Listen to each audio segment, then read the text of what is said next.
All-America players would blossom virtually every year, sometimes 2 and 3 a year. Names that would surely be destined for future enshrinement in the Hall of Fame.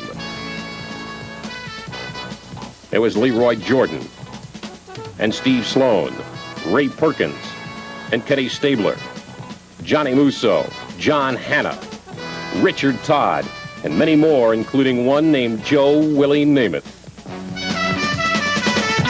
In 1971, when Bear Bryant marked his 200th victory against Southern California, nobody paid much attention.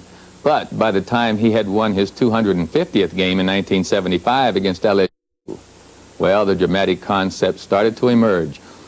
This slow-moving man with the fierce inner fire might someday break Amos Alonzo Stagg's record of 314 victories. As Bryant and his Alabama teams collected their honors over the years, it also became obvious that there were many reasons for his success.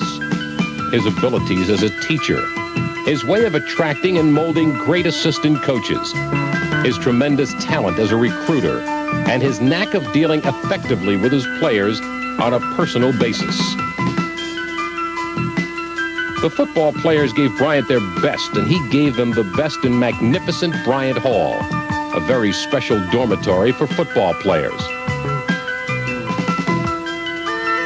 And soon the man in the famous houndstooth hat was more than a football coach.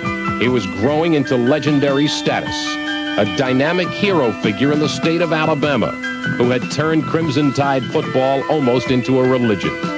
His was the most recognized face on television, the man that many people wanted to run for governor or senator.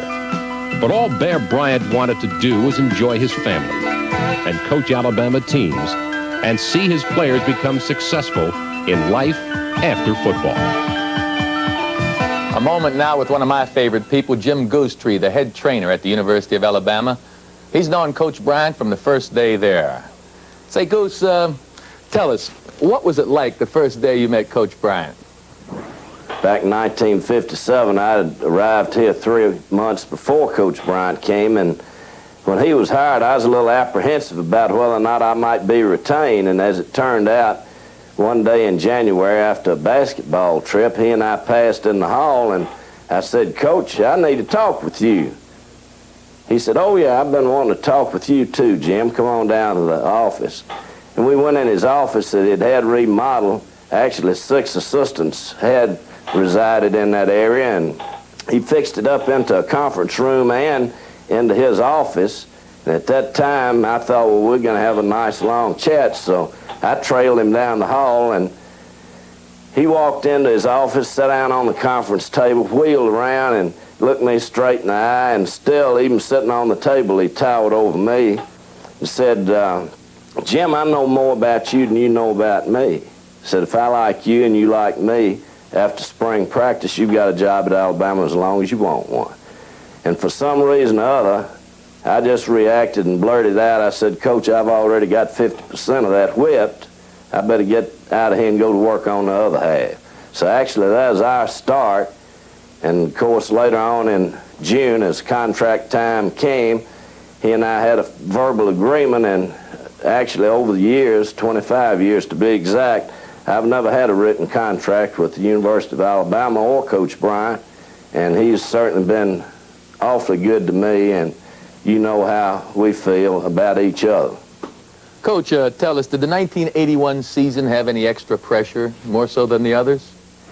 You know what pressure is, Joe. You've been in it now, on stage, on the field, in the collegiate and professional football ranks, and really this year has really been an exceptional one, that so many goals have been reached and so many others have been strived for.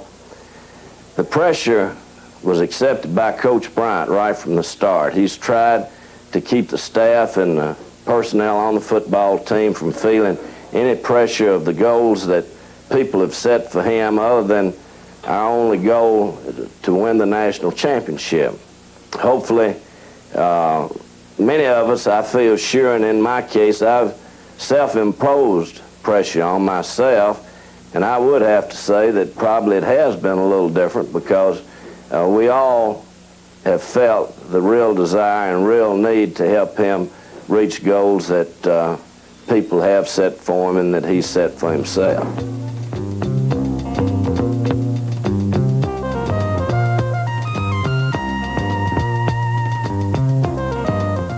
Network control.